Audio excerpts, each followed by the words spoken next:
El Senado de la República finalmente, y a pesar de los gritos de Lili Téllez, de Kenia López Rabadán, de Xóchitl Gálvez, logró aprobar, como ya lo había hecho la Cámara de Diputados, la extinción de 13 de los 14 fideicomisos en el Poder Judicial por más de 15,000 millones de pesos. Los y los personajes del Poder Judicial han intentado detener esto en el Poder Legislativo porque invariablemente esto los llevará en algún momento, tarde o temprano, a ser juez y parte, definir desde la Suprema Corte de Justicia de la Nación, regresar los fideicomisos, no afectar sus intereses. Y fíjese, por ejemplo, esta defensa que hacen en uno de los diálogos, en una de las comisiones de los fideicomisos, por ejemplo, el de 4 millones para jardinería y fumigación. Esto es lo que decían en defensa de sus fideicomisos. Es importante decir que en esta partida, como cualquier otro ejecutor de gasto, porque lo podrán ver en cualquier otra dependencia y entidad, traen presupuestada la mayoría recursos en esa partida. ¿Por qué? Porque no solamente es un tema de jardinería cosmética, pues. Ahí pagamos, como acabo de señalar en el concepto del clasificador, pues todas las actividades de fumigación y exterminación de plagas de los inmuebles. Y eso implica no solamente jardines. Esta partida y esos recursos, pues en las instituciones que tienen áreas verdes, pues es como muy fácil de identificar para qué se destinan, pero dado que ahí pagamos, igual que el resto de los ejecutores de gasto, pues otro tipo de actividades tal y como está establecido en el clasificador. Es importante decir que nuestro clasificador en el Poder Judicial está homologado al de la Administración Pública Federal, y es el que se utiliza para integrar el proyecto de presupuesto. Entonces, si ustedes revisan el clasificador por objeto del gasto de la APF, encontrarán una definición, un concepto muy similar a este. Entonces, ¿por qué estamos pidiendo eso? Pues porque tenemos que atender 42 inmuebles a cargo de la Suprema Corte de Justicia de la Nación. Y nada más para precisar, porque creo que ayuda un poco a aclarar el dato, en el edificio sede, que es el que está en Pino Suárez, estamos solamente presupuestando 330,000 pesos en esa partida y está dedicado fundamentalmente a las actividades de fumigación y exterminación de plagas.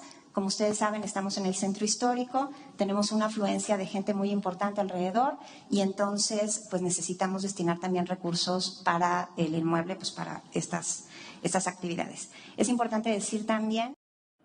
Bueno, con esa claridad no han hablado de los lentes para los ministros, de los arreglos para las casas de los ministros, del séquito, personajes asignados a los ministros, las camionetas que cada 2 años se les cambian a los ministros, los teléfonos de alta gama para los ministros y para sus familias, en fin, mucho de qué hablar. Y esto después de la decisión del Senado de avalar lo que ya se había aprobado también en la Cámara de Diputados, nos llevará a ver cómo se avientan maromas y escudándose en la Constitución, en el Poder Judicial se convertirán en juez y parte, aunque bien dice Sósimo Camacho, a quien le agradezco mucho que llegue a esta mesa de investigación contra líneas sin censura, pues aunque regresen los fideicomisos, muchos consideramos a la mala, ellos ya perdieron, porque hay cosas más costosas que los 15,000 millones de pesos, mi querido Sósimo. Buenas noches. Buenas noches, Vicente. Se trata de autoridad moral. ¿Qué es lo que habrán perdido si es que alguna les quedaba?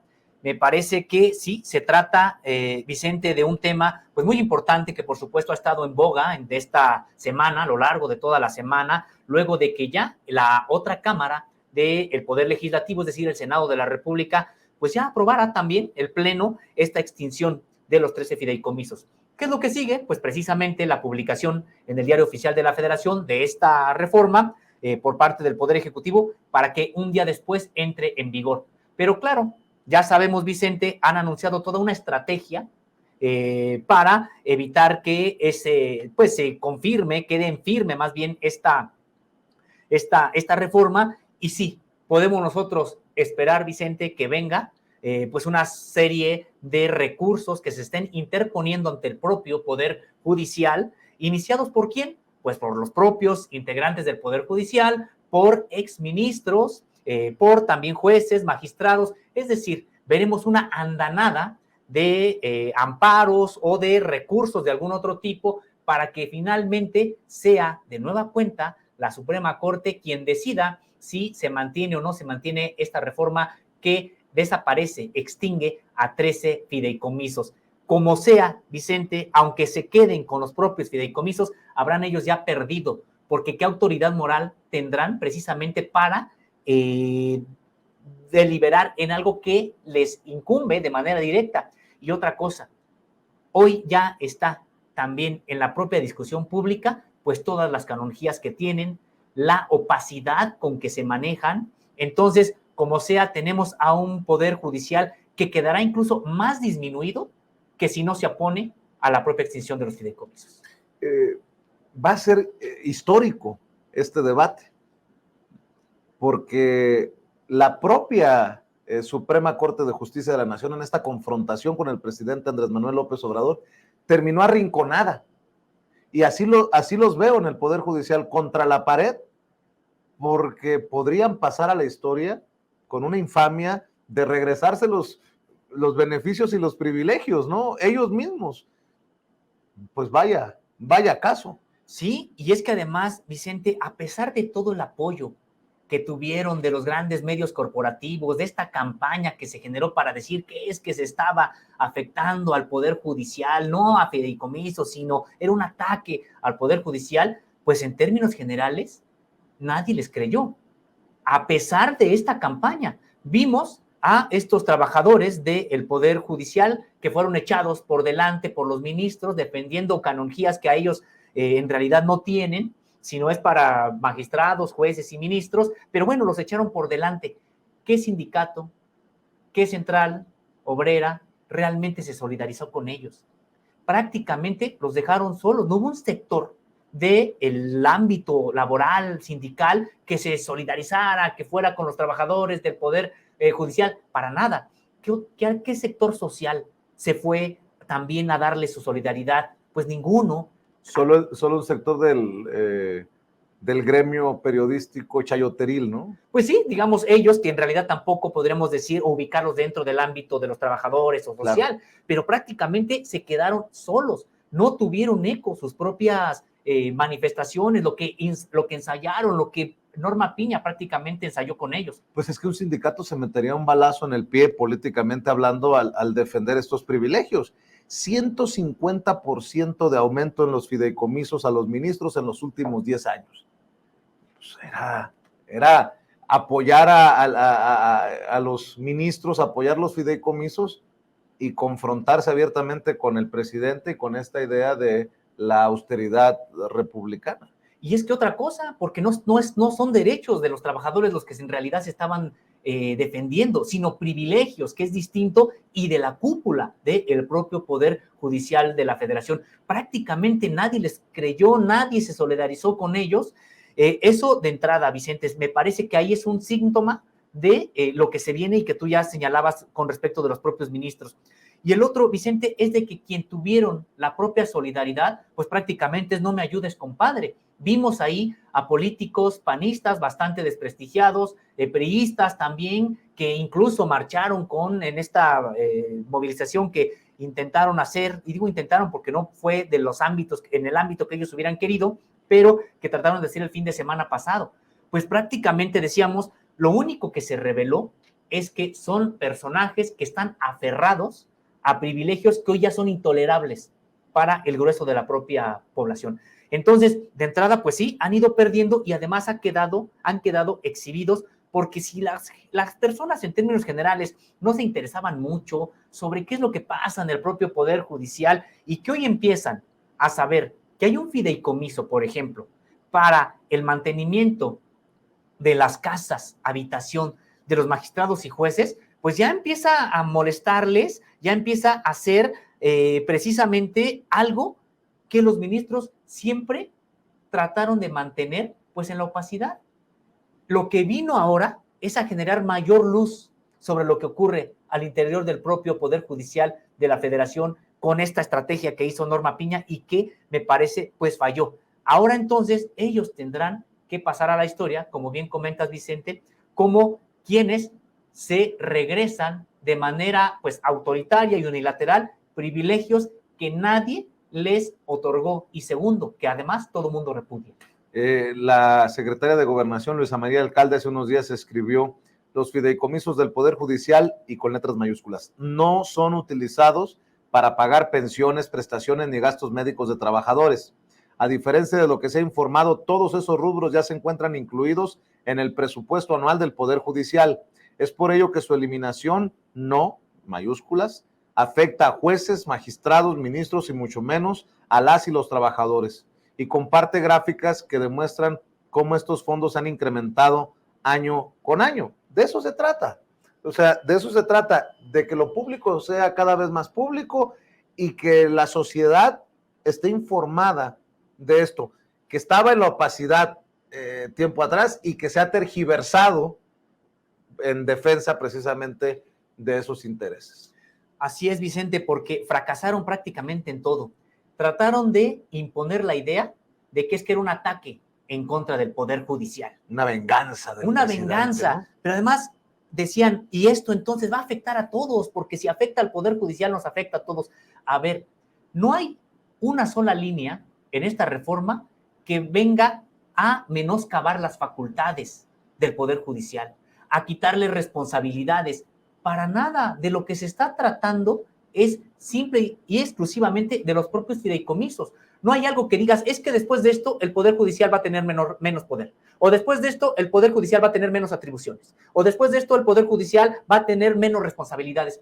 Para nada se tocan las atribuciones constitucionales que están ahí del propio Poder Judicial. Se trata de dineros, se trata de fideicomisos. Y decías algo que es muy interesante, Vicente. Por supuesto que no puede ahora con esta extinción de fideicomisos venirse a trastocar el propio contrato colectivo que hubieran firmado el sindicato con el propio Poder Judicial de la Federación. Todos los derechos que se encuentran en el contrato colectivo y los que marca la propia Ley Federal de Trabajo tienen que ser respetados. No hay manera de echarlos atrás. Aquí el asunto es que son fideicomisos que se estaban utilizando, ojo, como guardadito de la propia cúpula del Poder Judicial de la Federación, y que además, Vicente, hay que recordar también cómo se constituyeron. Hay que señalar, hay algunos fideicomisos que sí se constituyeron en parte muy pequeña, con aportaciones de trabajadores, y que están a salvo porque ya se dijo, habrá un mecanismo para reintegrar eso al sindicato, a los propios trabajadores. Pero el grueso de estos fideicomisos fueron construidos con dinero público que de modus operandi, con un modus operandi, habían encontrado el caminito en el propio Poder Judicial de la Federación. ¿Qué hacían? Pedían más dinero del que sabían que se iban a gastar año con año, y esos remanentes no los integraban a la tesorería, como lo hace cualquier dependencia que tiene un subejercicio o no se gasta todo el presupuesto que se le aprueba al año. ¿Qué es lo que ocurre? Inmediatamente tiene que reintegrarse a la tesorería de la Federación. Aquí ellos no, como leguleyos que también son, encontraron un caminito para destinarlo a fideicomisos, y así fue como se fueron constituyendo estos fideicomisos.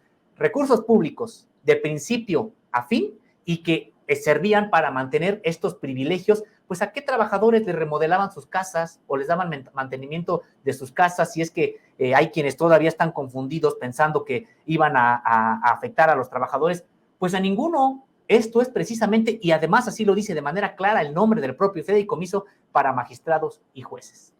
Bueno, hay que decir que la Asociación Nacional de Magistrados de Circuito y Jueces de Distrito del Poder Judicial de la Federación informó que presentará un amparo en representación legal de las y los jueces federales en contra de la aprobación del decreto para extinguir 13 de los 14 fideicomisos del Poder Judicial. A través de un comunicado, la Asociación Nacional señaló que promoverá una acción de amparo en demanda única contra la eliminación de los 13 fideicomisos del Poder Judicial, una vez que sea publicado en el Diario Oficial de la Federación. Y cito: se comunica que con la representación legal de JUFET se promoverá en nombre de todas y todos los titulares asociados la correspondiente acción de amparo en demanda única contra la aprobación del decreto de reforma y adiciones a la Ley Orgánica del Poder Judicial de la Federación y otros ordenamientos, una vez publicada en el Diario Oficial de la Federación, atendiendo a su entrada en vigor.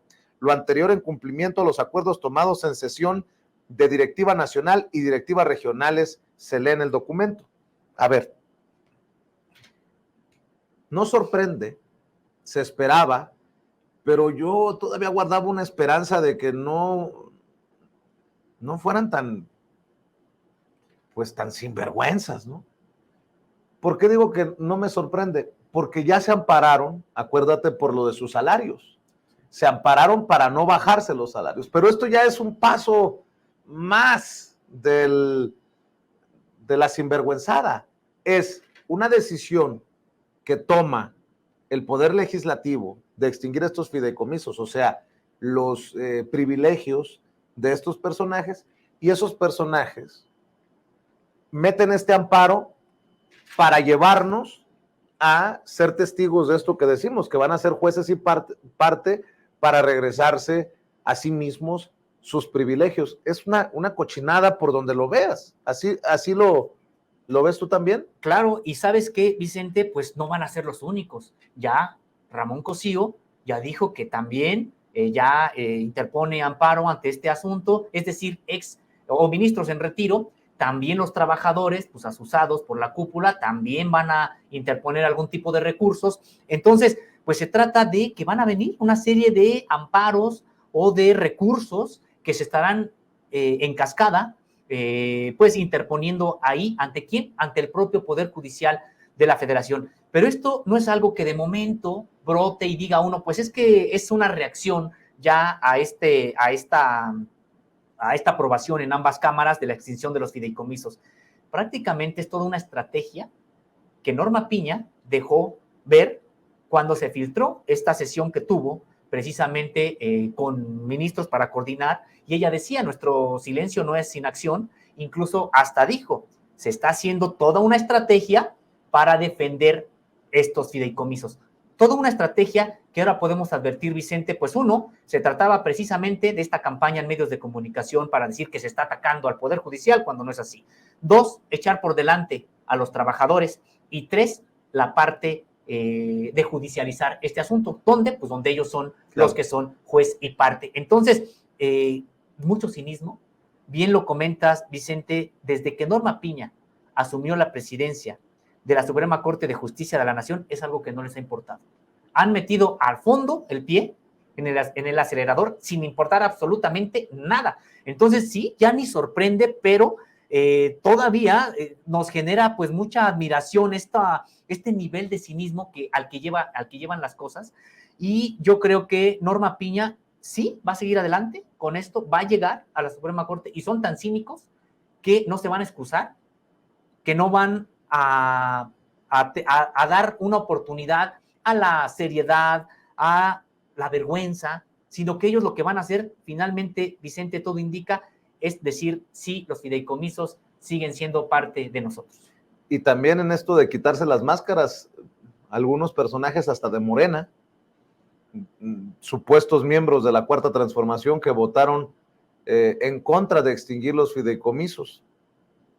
Olga Sánchez Cordero, la exsecretaria de Gobernación, una de ellas, escribió en Twitter: hay momentos en la vida de las personas que son definitorios para mí. Uno de esos momentos es hoy. Como senadora de la República, votaré en contra, fue antes de la votación obviamente, en contra de que desaparezcan estos fideicomisos. Defender estos fideicomisos adicionales al Fondo de Apoyo a la Administración Pública es un tema de justicia, como también es un tema de justicia hacer un llamado al Poder Judicial a que sus criterios valoren siempre los derechos de la ciudadanía y el progreso de la nación. Debemos defender al Poder Judicial, pero también al Poder Judicial. El Poder Judicial debe cambiar algunas cosas para responder a la exigencia de justicia que tiene el pueblo de México. Y compartió su discurso completo. Pero, pues precisamente el caso de la exministra o la ministra en retiro, la senadora Olga Sánchez Cordero, llevó a publicar en una de las columnas al periódico La Jornada, esto de Twitterati. Dice: familiares de Olga Sánchez Cordero que trabajan en el Poder Judicial, la hija, la hermana, 6 sobrinos y sobrinas están bien situados laboralmente en cargos públicos de alto nivel. La magistrada Paula García Villegas es hija de Olga Sánchez Cordero, escribe @aleferruscal, que publica siempre en su columna el maestro, a ver, ahorita me acuerdo de quién es el creador de la columna, pero fue publicado en La Jornada, yo lo vi. O sea, en esto de quitarse las máscaras vienen precisamente los señalamientos, ¿no? Y nada queda ya para la interpretación, es todo directo, también en redes sociales, Socio. Y sobre todo, Vicente, cuando se trata de un hecho tan claro, el abuso del propio Poder Judicial durante mucho tiempo, y que... Perdón, Enrique Galván Ochoa, así el es, maestro en Enrique, la columna perdón. Dinero, sí. Que de ahí de donde sale Cerati. Perdón. Es que a veces son tantos datos que se le van a uno. Perdón por interrumpirte. No te preocupes, Vicente. Sí, decíamos que se trata, comenta, pues fuera máscaras, pues sí hay que señalar que también pues son prácticamente de las propias limitaciones que luego hay al interior de Morena, y con este tipo de, pues también de integrantes que hay que recordar, pues no es un integrante menor de este movimiento, pues finalmente fue la primera secretaria de gobernación en la historia del país, no había habido una secretaria, una mujer secretaria de gobernación, y que, llegó con el actual gobierno y pues nada más y nada menos que llegó a lo que se le considera el cargo número 2 después de presidente de la República. Tal confianza le tiene el propio presidente de la República, que fue su secretaria de gobernación. Ahora bien, pues sí, Vicente, es defender también lo indefendible. Olga Sánchez Cordero está dando también ahí unos malabares discursivos para decir, es que también es verdad que tiene que cambiar el poder judicial de la federación y que tiene que atender sus criterios a la justicia hacia la población y etcétera, pero hay que defender los fideicomisos, ¿no? Es prácticamente lo que ella está señalando, y se trata, Vicente, de un poder que uno podría pensar, bueno, ¿por qué están defendiendo al actual poder judicial de la federación los grupos fácticos de este país? El pripanismo, que también lo está defendiendo con todo a este poder judicial de la federación. Pues habría que señalarlo, Vicente, porque es un bastión de ellos, es un bastión que está haciendo política, es un bastión que está prácticamente emitiendo resoluciones a la carta en asuntos muy sensibles. Un ejemplo es el de los libros de texto gratuito, y solamente por señalar un caso reciente de tratar de sabotear una política pública, pero son muchos otros casos, el caso de mantener ahí bajo resguardo el pago de impuestos de un alto empresario mexicano, en el caso de Salinas Pliego, por ejemplo, y es decir, pues se trata de un bastión que así lo ven y así funciona. En ese sentido, saben que el Poder Judicial podría ser uno de los arietes que pudiera funcionar a favor de la reinstalación en algún momento del pripanismo. Se ve difícil en el próximo proceso electoral, pero finalmente sigue siendo parte de ese grupo político que fue desplazado del poder ejecutivo, pero que está ahí. El Estado mexicano no es monolítico, y uno podría decir, bueno, pues ya el Estado mexicano se está transformando. Pues no, se estará transformando el poder ejecutivo con trabajo y con mucho trabajo, pero ahí el poder judicial, pues para nada. Y en ese sentido, por eso es por lo que también defienden estos mismos personajes, que incluso desde las propias filas de Morena, pues ahí están. También la doctora Leticia Calderón Chelius, experta en asuntos migratorios e investigadora del Instituto Mora, publicaba una opinión en relación a esto del Poder Judicial. Dice, solo pasé por aquí para recordarles a todos los servidores públicos y en especial a los del Poder Judicial que les encanta defender los privilegios de la Corte, que esa misma Suprema Corte de Justicia de la Nación que tanto defienden, los dejó sin una pensión y jubilación digna al emitir la jurisprudencia que establece que el monto máximo de la pensión jubilatoria debe cuantificarse con el valor de la unidad de medida y actualización UMA y no con base al salario mínimo, violentando de esa manera el artículo 123 de nuestra Constitución. Es claro que el cártel de la toga no hace nada en beneficio del pueblo, solo le gusta fregarlo. Aquí les pego, la jurisprudencia para que vean el cariño que les tienen los ministros a sus trabajadores. Es evidente que la desaparición de los fideicomisos no va a afectar sus salarios ni prestaciones, y esta jurisprudencia sí les da en la madre. Ahí no los vi que salieran a las calles a defender sus derechos, pero andan defendiendo los privilegios de la Corte. Vaya, vean esta fregadera que hicieron los ministros dañando los derechos laborales y de seguridad social. Obvio, no les importan los trabajadores ni el pueblo.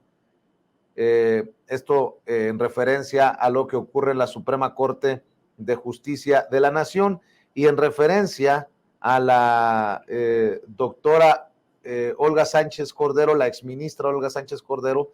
También la doctora Leticia Calderón Chelius publicó un fuerte mensaje en relación a lo que está defendiendo la ministra Olga Sánchez Cordero, pues que es una pensión muy, muy jugosa.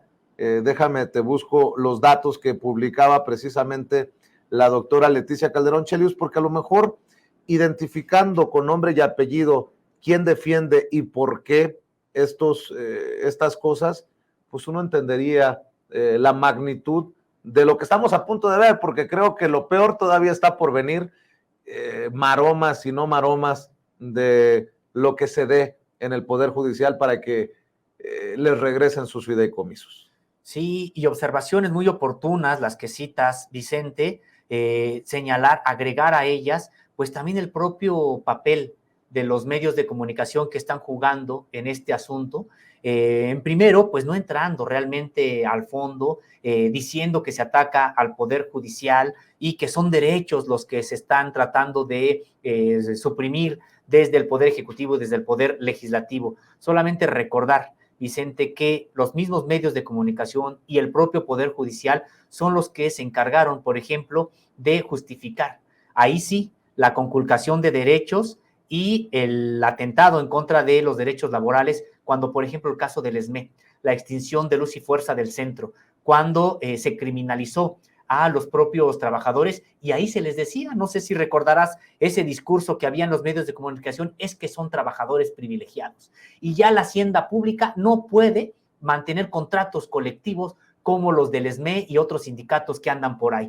Y se les trataba prácticamente como si estuvieran los trabajadores del ESME en una situación de privilegio, cuando ahí sí se trataba de derechos laborales adquiridos y que para nada significaban algo como lo que ahora estamos viendo con respecto del Poder Judicial. Y ahí el mutis de los propios medios de comunicación y también del propio Poder Judicial de la Federación, quien lejos de pues proteger los derechos primero de los trabajadores del ESME, pero también proteger el interés colectivo y el interés nacional con respecto de Luz y Fuerza, pues no, se puso del lado del gobierno de Felipe Calderón, de las transnacionales, etcétera, y terminaron pues haciendo lo que sabemos. Aquí encontré este mensaje que ya había leído en Twitter. A ver, Olga Sánchez Cordero, luego de publicar la doctora Leticia Calderón Chelius el discurso de Olga Sánchez Cordero en el Senado, dice, a ver, Olga Sánchez Cordero recibe 400,000 pesos de pensión mensual y 200,000 de salario de senadora, sumen pensión del ISSSTE y de la pensión bimestral del Estado. Sí le ha alcanzado para ahorrar desde hace años y por mes como para incluso no necesitar ya ni la pensión ni el salario, ¿no? Pues es que por mucho tiempo los ministros gozaron, se sirvieron con la cuchara grande y eso es lo que no quieren perder. Y los partidos políticos los defienden porque quieren seguir teniendo esa cuota de poder, porque en la Cámara, en la Suprema hay una mezcla de intereses de los priistas, de los panistas e incluso de los traidores que le dieron la espalda al presidente Andrés Manuel López Obrador, que lo que buscaba era un balance de fuerzas, y bueno, ya sabemos lo que pasó con Margarita Ríos Farjat y con González Alcántara Carrancá, entre otros. Para cerrar este tema y pasar a otros, tu reflexión, tus comentarios. Sí, así es, Vicente. Bueno, pues recordar que precisamente los fideicomisos con más recursos son aquellos que tienen que ver con estas pensiones complementarias. Y es que hay que recordar, Vicente, que un ministro que se retira no deja de cobrar, cobra prácticamente lo mismo que cuando estaba en funciones. Y además, Vicente, pues recordar que pues pueden incluso pasar las décadas, porque algunos se jubilan muy jóvenes, y pues todo ese tiempo estarán recibiendo este tipo de canonjías. Basta ya de este tipo de abusos, son insostenibles y, en efecto, habría que proteger los derechos laborales, los derechos de los trabajadores, de todos en su conjunto y, pues, también basta ya de la propia manipulación que durante mucho tiempo estuvimos viendo de los propios medios de comunicación, que tienen mucha responsabilidad en esto que está ocurriendo con respecto de la cobertura que se está haciendo, la confusión que se trató de inocular en la propia población mexicana. Pero felizmente podremos decir, Vicente, que no les resultó. Pase ya lo que pase, no tienen el favor de la propia ciudadanía y los ministros probablemente terminarán regresándose sus canonjías, pero sin el apoyo de la propia población. Así es. Y ayer hablábamos del imperio minero de Germán Larrea, mi querido Sósimo, y veo que has publicado cómo este imperio minero se ha construido sobre 604 concesiones. 604 concesiones. Yo pensé que había sido un error de dedo, mi querido Sósimo. Pues esto raya en lo grosero, ¿no? Germán Larrea, el dueño de Grupo México, acusado, y por obvias razones, del derrame de tóxicos en el río Sonora. Pero tiene 604 concesiones. Así es, Vicente. Sí, pues precisamente nos hemos dado la tarea de hacer una investigación sobre este Grupo México. Vienen más investigaciones al respecto. Ayer ya hablábamos acerca de esta denuncia penal en contra de este grupo, y lo que hoy estamos presentando aquí en este espacio, Vicente, es pues cómo construyó precisamente este imperio minero, Germán Larrea, sobre 604 títulos que hoy tiene para la explotación minera, esto mediante 7 filiales y con presencia, estas 604 concesiones en 14 estados de la República. No se trata solamente Sonora, Vicente, de hecho podría decirte que no es el estado donde más concesiones tiene este personaje que, pues vaya, que recibía prácticamente regalos importantes de sus amigos priistas y panistas mientras estuvieron en el poder ejecutivo, y este emporio se ha construido sobre 604 concesiones. No se trata, Vicente, de la contaminación del río Sonora como la única, sí, la más grave que ha ocurrido por derrame de lixiviados mineros en la historia del país, pero hay otras regiones también donde hay concesiones para este Grupo México que son zonas altamente contaminadas. Durango, Aguascalientes, Sinaloa, Nayarit, Jalisco, Coahuila, Michoacán, Estado de México, Zacatecas, Guerrero, San Luis Potosí, Chihuahua y Sonora. Y me llama la atención de lo que publicas, que alrededor de un 75% de las concesiones no cuenta con permisos vigentes de explotación. Es que son tantas las concesiones que prácticamente le regalaron a este grupo, Vicente, que muchas de ellas, algunas concesiones solamente están en la fase de exploración, y otras, Vicente, aunque ya tiene tiempo que se están explotando, no han renovado tampoco estos permisos, que no los otorga la Secretaría de Economía. Las concesiones las otorga la Secretaría de Economía, pero otros permisos son otorgados ¿por quién? Por otras secretarías, la propia Semarnat, la propia Conagua, y algunos de estos permisos, aunque están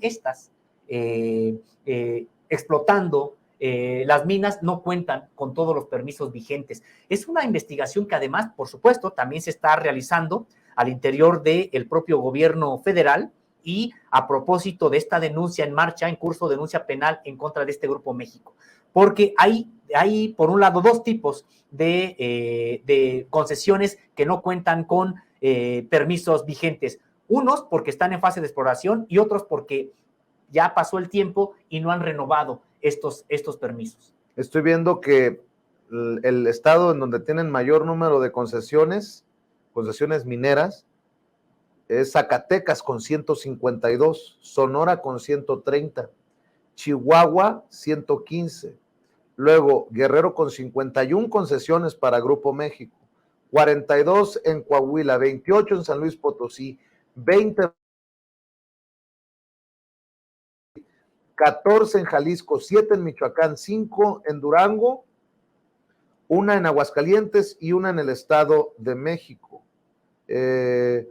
Y hay 4 concesiones que abarcan territorios de 2 estados, como las 2 licencias para las colindancias entre Zacatecas y Coahuila, una para la de Durango y Zacatecas y otra para la de Michoacán y el Estado de México. Pero pienso, por ejemplo, en Zacatecas, 152 concesiones. Así es. Oye, pues qué explotación a nuestro suelo, a nuestra patria. 152 concesiones en Zacatecas, en mi estado, 130 en Sonora. Como que ¿para qué quieren tantas? Pero bueno, esa es el neoliberalismo rapaz, grosero también. Y criminal porque no solamente ha sido el saqueo, ha sido también, Vicente, Grupo México, pues acusado de no respetar los derechos laborales, de mantener en condiciones de precariedad, incluso laboral e inseguridad laboral a los propios mineros. Pues está el caso de Pasta de Conchos, por mencionar solamente un ejemplo, pues construido precisamente esta riqueza sobre la sangre de cuántas personas, el trabajo de muchas personas, pero también pues sobre la complicidad que tuvieron con estos gobiernos. Cuando hablamos, Vicente, de estas 604 concesiones, comentas bien, 152 solamente en Zacatecas, que están en fase, muchas de ellas de exploración. En el caso de Sonora, pues ahí se instaló la tercer mina más grande del mundo de cobre, y que pues sí, precisamente pues tiene ya una tasa de explotación muy alta, se agotan los suelos, se acaban el recurso, pues entonces hay que buscar en otro lado. Y estuvieron prácticamente dando a la carta este tipo de concesiones durante los gobiernos anteriores. Hay que recordar que no han tenido una nueva concesión este grupo de la actual administración, todas provienen de los sexenios anteriores. Y señalar, Vicente, que son estas 7 filiales de Grupo México. Estamos hablando de Industrial Minera México, Buenavista del Cobre, Mexicana del Cobre, Mexicana del Arco, Minerales y Minas, Recursos Stingray del Cobre y Noranda Exploración México. Estas son las empresas que están precisamente, son las titulares de estas concesiones que actualmente, como concesiones, están vigentes en el país. Leo de lo que escribes. Imperio consentido e impune. Grupo México, sociedad anónima bursátil de capital variable, es un conglomerado de más de 125 filiales que opera 3 divisiones de negocios: Minera México, Grupo México Transportes y Grupo México Infraestructura. Germán Larrea Mota Velasco es el presidente del Consejo de Administración y director ejecutivo de la Sociedad Tenedora de Acciones. Su división minera es desde 2019 la corporación extractiva más grande de México y la tercera productora de cobre más grande del mundo, mientras su división de transporte opera la flota ferroviaria más grande del país. El Consejo de Administración de Grupo México está integrado por otros empresarios que también construyeron emporios gracias a su cercanía con el poder político en sexenios pasados, sobre todo en los últimos 3 sexenios. Está el caso de Claudio X González, creo que ayer me lo mencionabas, Antonio del Valle Ruiz, hay otros empresarios, Javier García de Quevedo Topete, Alfredo Casar Pérez, Luis Castelazo Morales, Óscar González Rocha, Fernando López Guerra Larrea, Antonio Madero Bracho, Carlos Prieto Sierra, Carlos Rojas Mota Velasco, Emilio Carrillo Gamboa, Fernando Ruiz Agún y Rolando Vega Sáenz. Eso habla también del poderío que tiene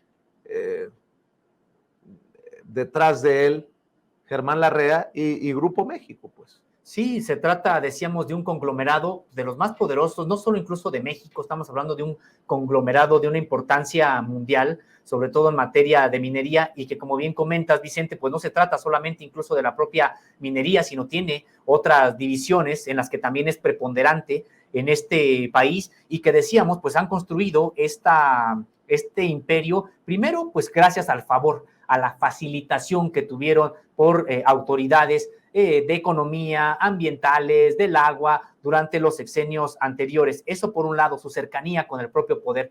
Esa cercanía con el propio poder no solamente les ayudó a tener estas concesiones, sino también a tener la posibilidad de incluso obtener riqueza, decíamos, de una fuerza de trabajo muy amplia. Pues imaginemos cuántas mineras son las que tienen instalados estos personajes, este Grupo México. Y segundo, pues esta laxitud para extraer riqueza a costa del propio medio ambiente. Ayer, Vicente, por supuesto, como hablábamos acerca de la denuncia penal que hay entablada por el gobierno federal en contra de este grupo, pues ya nos referíamos al caso de esta contaminación ahí en Sonora, en toda la cuenca del río Sonora.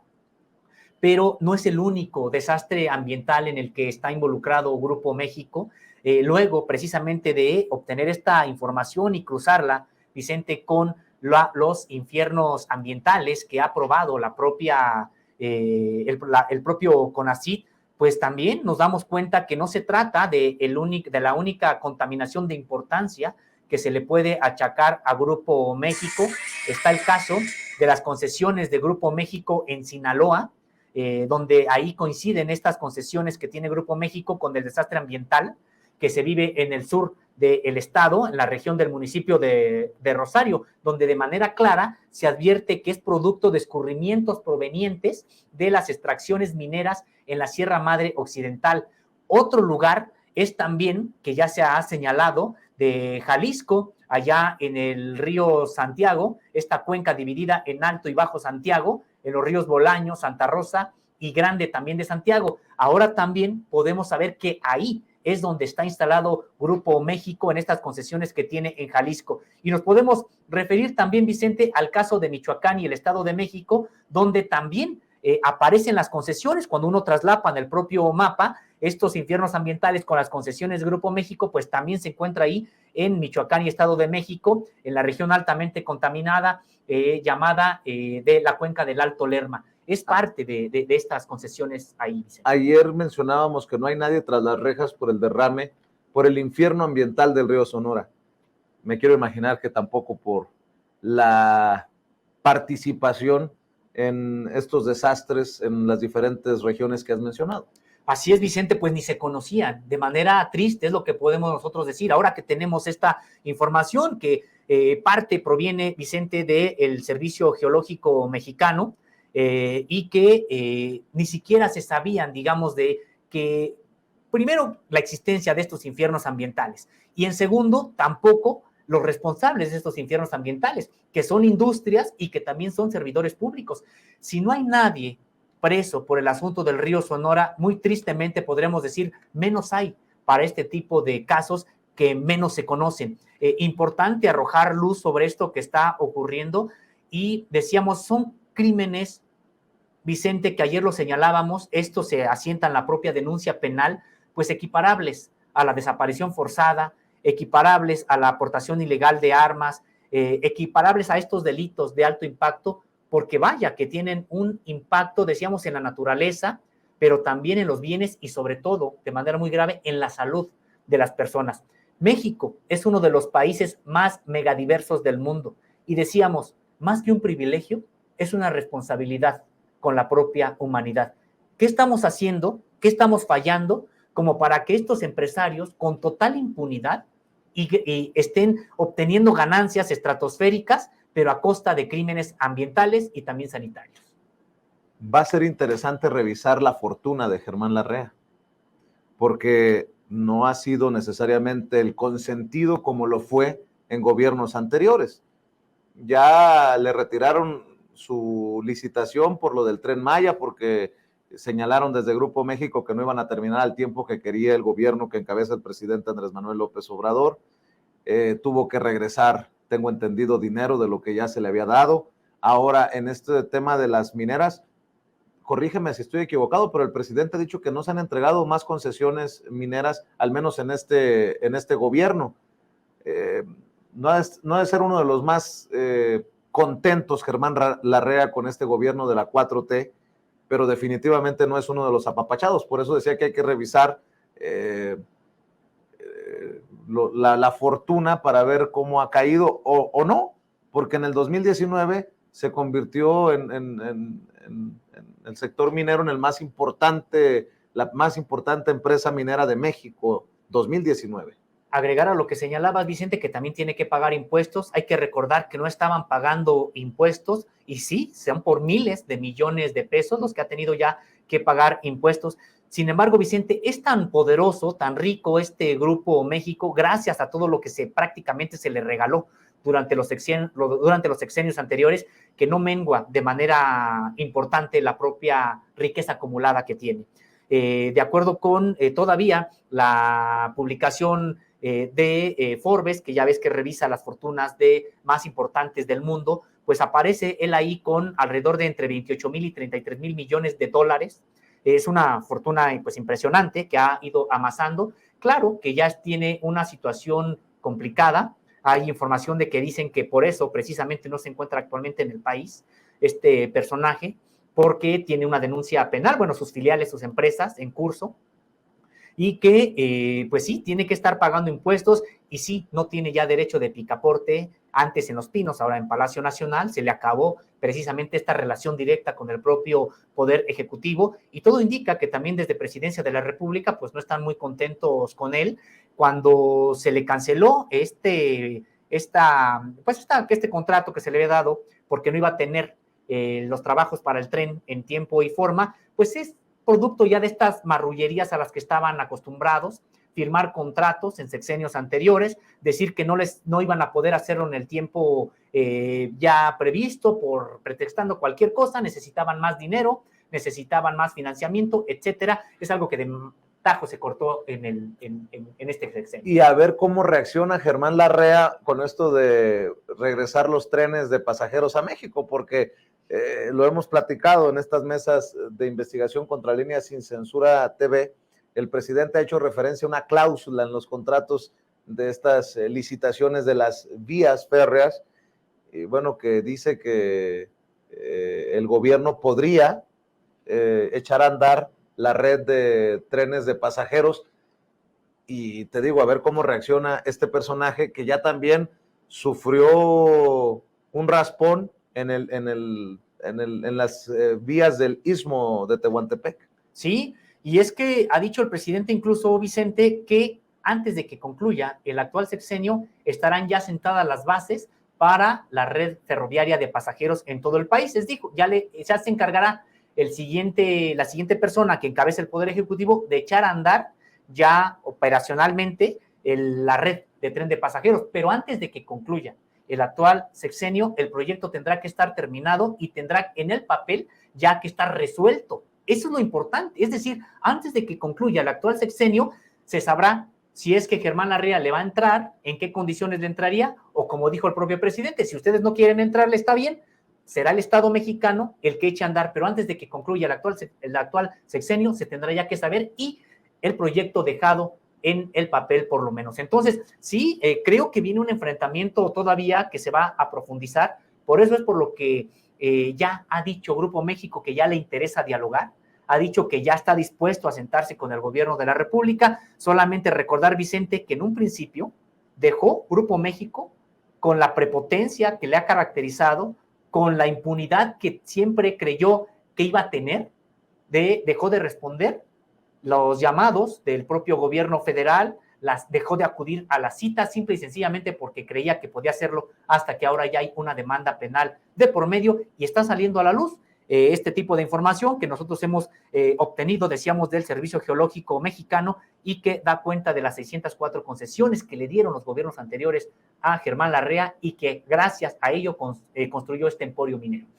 Nada más para cerrar, si bien también Ricardo Salinas Pliego tiene intereses mineros, hay una gran diferencia en el actuar de uno que se ostentaba como amigo del presidente, que formaba parte, no sé si lo siga haciendo, siga siendo parte de este consejo empresarial del presidente Andrés Manuel López Obrador, asesor, me refiero al dueño de Electra, de Grupo Salinas, de TV Azteca, Ricardo Salinas Pliego, que resultó muy mediático, muy participativo en redes, incluso metiendo mano editorial en su televisora contra el caso de los libros del gobierno, y un Germán Larrea que no estoy diciendo que no participe, pero al menos no con su rostro, no con su nombre públicamente. Me quiero imaginar que esos intereses se protegen de otra manera más oscura, pero bueno, estamos hablando de dos de los más ricos, de los más millonarios de México, que no están contentos porque se les pide que respeten la ley y se les pide que paguen lo que les corresponde en impuestos. Muy importante lo que señalas, Vicente, porque ni siquiera se les ha expropiado algo, se les ha quitado algo, que yo la verdad estaría de acuerdo, pero bueno, ni siquiera ocurrió eso, solamente lo que se les dijo fue que cumplieran la ley y eso ya les molestó. Dos estilos distintos. En el caso de Germán Larrea, pues hay que recordar que un personaje muy oscuro, que nunca aparecía, ni fotografías había de él, y cuando había fotografías prácticamente él hablaba a los medios de comunicación para decirles que no quería que las publicaran y que tenía derecho de uso sobre su imagen, etcétera. Entonces, ahora hay fotografías ya de él porque, bueno, con esta nueva época que estamos viviendo es más difícil para él controlar Hasta tipo. Un video, acuérdate, entrando y saliendo de Palacio ¿Sí? Nacional hace poco.